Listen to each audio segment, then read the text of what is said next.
Hi, you're back. I'm here, you're here, and you guessed it, you're listening to Becoming You Again, episode number 119. I'm your host, Karen Nelson.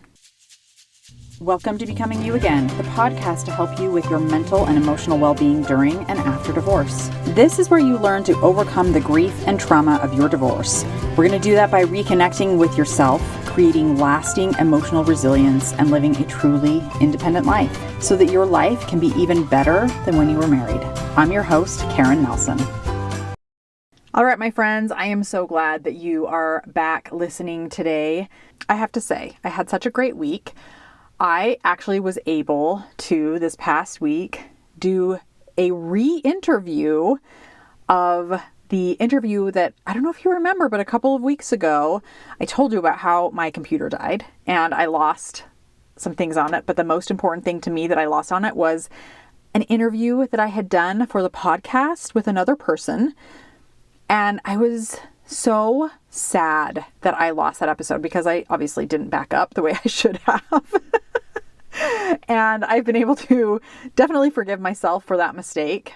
But I was able to redo that interview and it will be coming out very soon, probably next week. I think it's on my schedule for next week. But anyway, it's just been such a great few weeks and I'm very excited for you to hear this interview. And I'm just kind of on a high after finishing that up and getting to redo it because I feel like the first one was really great. And I'm very sad, obviously, that you guys don't get to hear that interview. But also, I really think the second time around, it was even better.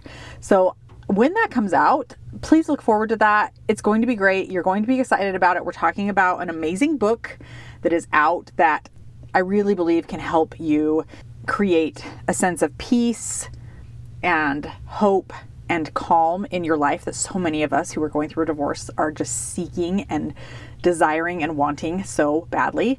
But I am so excited for you to hear this interview.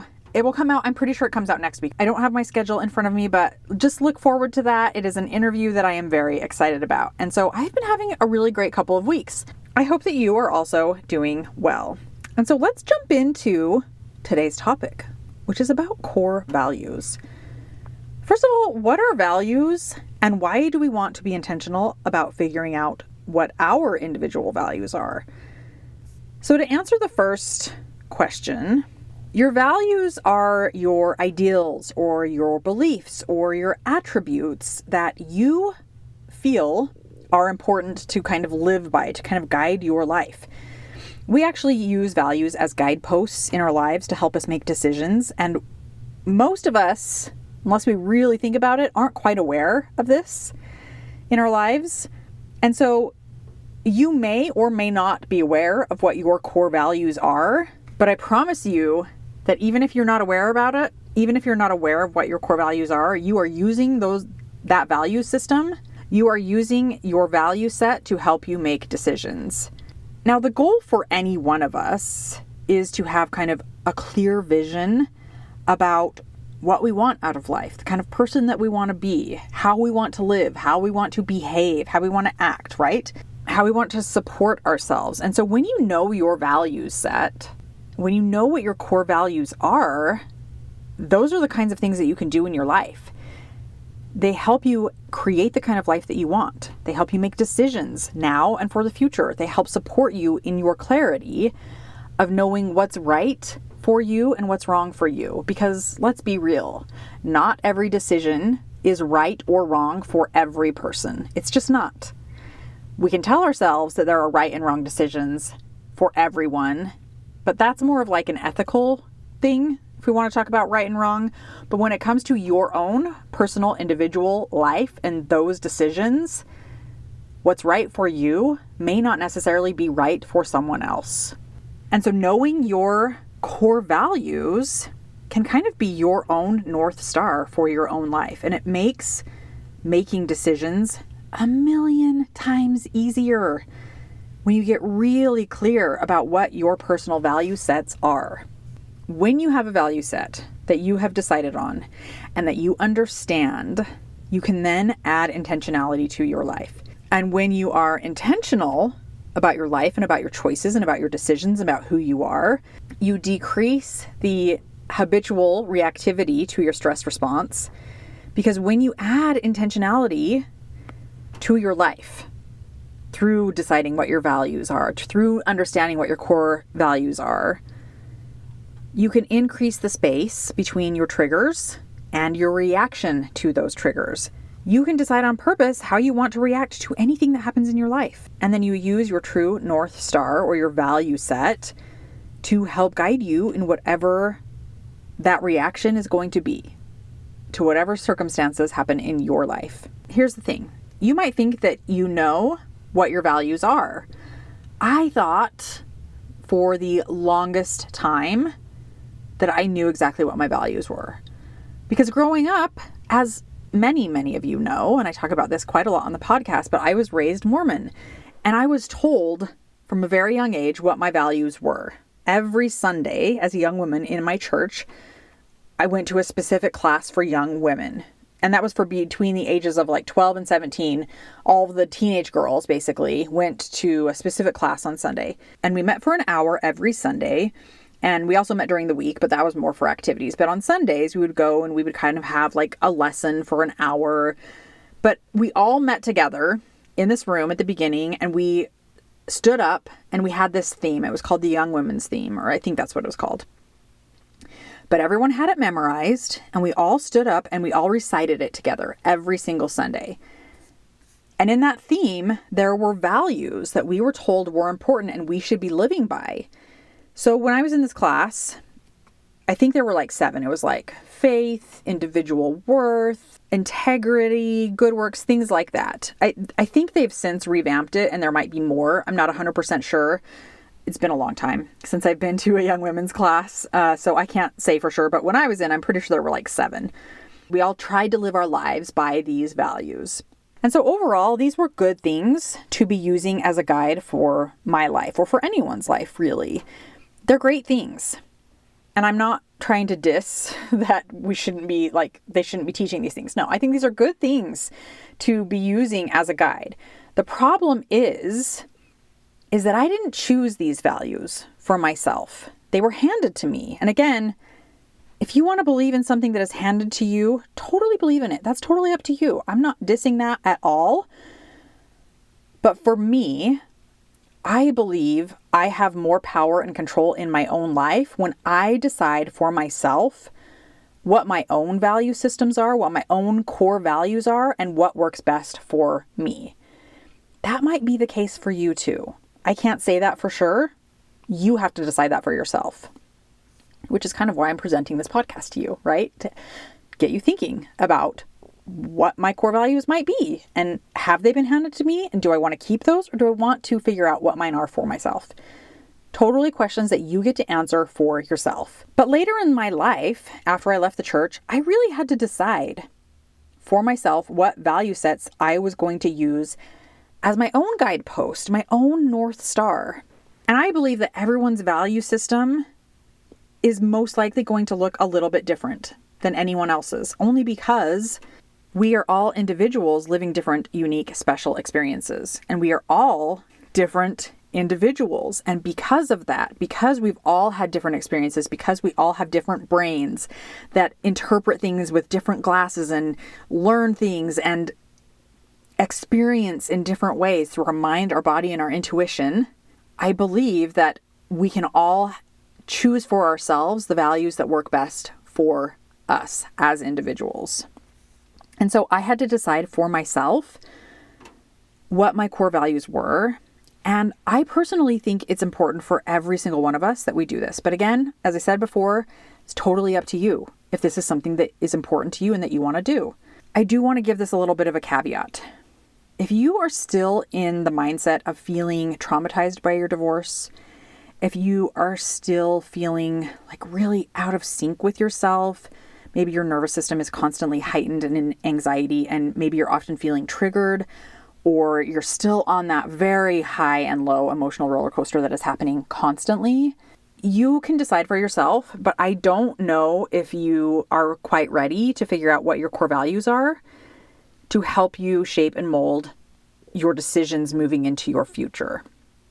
Because if you're still in that space of what I just described, it's possible that you still have some nervous system healing that needs to happen. You still have some emotional healing that needs to happen.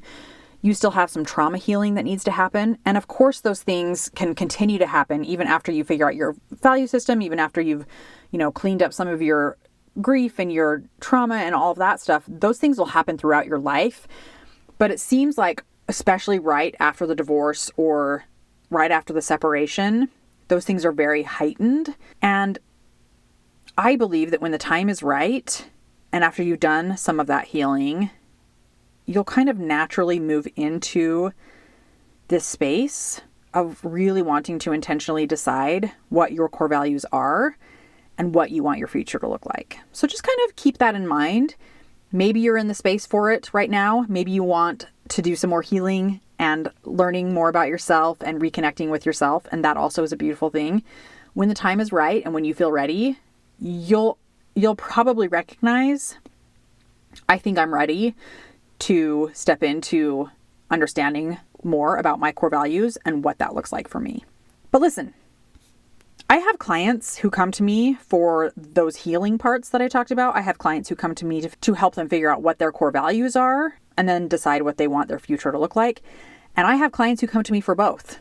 They want the healing. They also want to understand themselves more. They want to move into the future, but they are still feeling very up and down emotionally. And so we do it all. And so if this is something that you're wanting guidance with and help with, I'm totally your gal. Feel free to schedule your free consult with me. We can talk more about it. But going back to this idea of core value systems, once you know your core values, you can start to shape and mold your future and your future self. And that is a cool thing to do because you're thinking more about the person that you want to be, the person you want to become. And then you start living into becoming that person. You start creating the kind of future that you want. And that is such a beautiful thing. So if having a value set is something that you haven't really thought about before, or maybe you're like me and you were kind of told, well, these are the values that you should believe in. These are the things that you should be guiding your life by, but you're not quite sure that those are a good fit for you. Maybe right now is a good time to start to think more intentionally about what's important to you. How do you make your choices? How do you live your life? What is important? What's not important? What direction do I want to go? Because knowing these things is going to give you more support and more trust in yourself when you go to make decisions about where you're going to live, when you go to make decisions about a possible future partner, when you go to make decisions about your kids and their life, when you go to make decisions about your job, when you go to make decisions about truly anything in your life, because you have this set ideal or these set of ideals that you are using when you go to make decisions and say, does that align with my core values? Does that align with the person that I am and the future that I want to create? Yes or no? If it does, you know the decision that you want to make. And if it doesn't, you also know the decision to make. And it's such a cool way of living your life. So for example, if I have a core value of worthiness and I've just gotten into a relationship where this person is every once in a while kind of undermining me or maybe questioning my worth as a woman, making jokes about it, or maybe questioning my worth as a human or as a mother, just making jokes or reacting in certain ways that don't really line up with the way that I believe every human being is worthy in their own right. And I know that worthiness is a value of mine. I've figured that out. And I truly believe that every human is worthy, every woman is worthy, including myself. Then the decision to possibly either get out of that relationship or set some really solid boundaries for my own self-care, it's going to be a very easy decision to make, right?